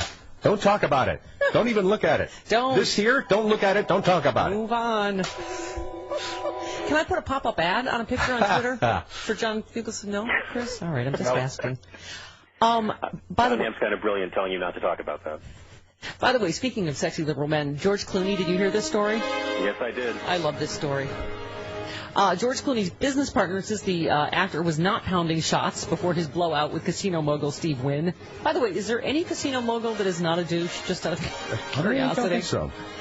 He tells TMZ, "We were not drunk." Clooney and Wynn locked horns at a fancy dinner in Vegas after Wynn called Obama a pole, and Clooney shot back, calling Wynn the hole, and then stormed out. Wynn claims things exploded because Clooney was slamming tequila, but Randy Gerber, who was at the dinner, said no shots were had. He said this wasn't about politics, it was about George standing up for his friend.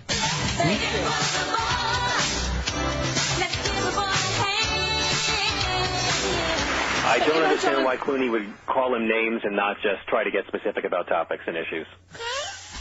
But, Obama has not made Steve Wynn's life any tougher. Yeah, I mean, this is the thing that it's, whether it's this Clive and Bundy stuff and the blatant racial stuff that has happened during the Obama presidency, it's that, John. It's that level of the people think it's okay to just call the president a hole.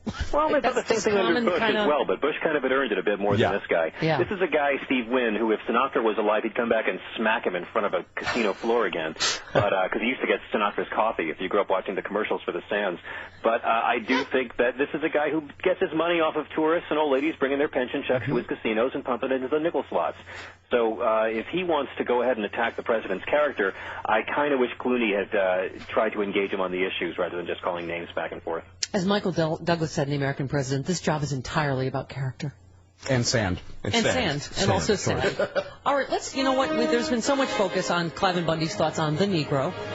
Let's talk about a different person of color. John Boner said yesterday that changes brought about by the Affordable Care Act make it impossible to... now a warning. It's impossible to repeal the health care law. Really? After 50, how many tries? Now a warning? He also mocked members of his own Republican Congress for not wanting to address immigration and not the Tea Party. He's starting to lose it. What a quitter. American people. Boner, he did an impersonation, Jim, for the Republican refusal to take on the issue. Here's the attitude. Oh, don't make me do this. Oh, this is too hard. Is he mocking other people for crying? Is that what he's I think he is. Oh, wow. Damn you, John Boehner. It's always sad to see a teabagger choke. He said we get elected to make choices, we get elected to solve problems. It's remarkable to me how many of my colleagues just don't want to. They'll take the path of least resistance. Oh, just now? Just now he's noticed that his caucus is a bunch of doofuses. The path of least resistance is not having a health care plan, so the president makes your old plan the law, and you just vote to repeal it instead of coming up with one. Exactly. Oh, by the way, speaking of breaking news. If things any more passive, it's Sonny Von Bulow. Some breaking news in entertainment. Tom Brokaw. It's Tom Brokaw, formerly of NBC Nightly News.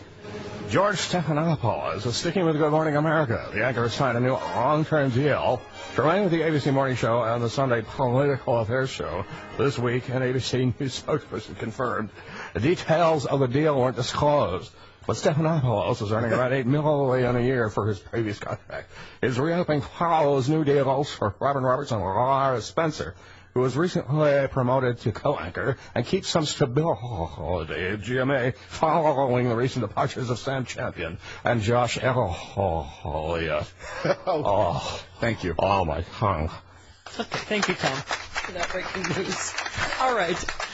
John, people saying you are on what television shows today? No, I'll be on. I'm doing a panel discussion on comedy writing in New York, but I'll be on Hardball with Chris Matthews on Monday and the Ed Schultz Show on Tuesday, and I'll be with Stephanie Miller all over her on stage tomorrow night at the Chicago. And I hope everyone in the Midwest comes down to see us.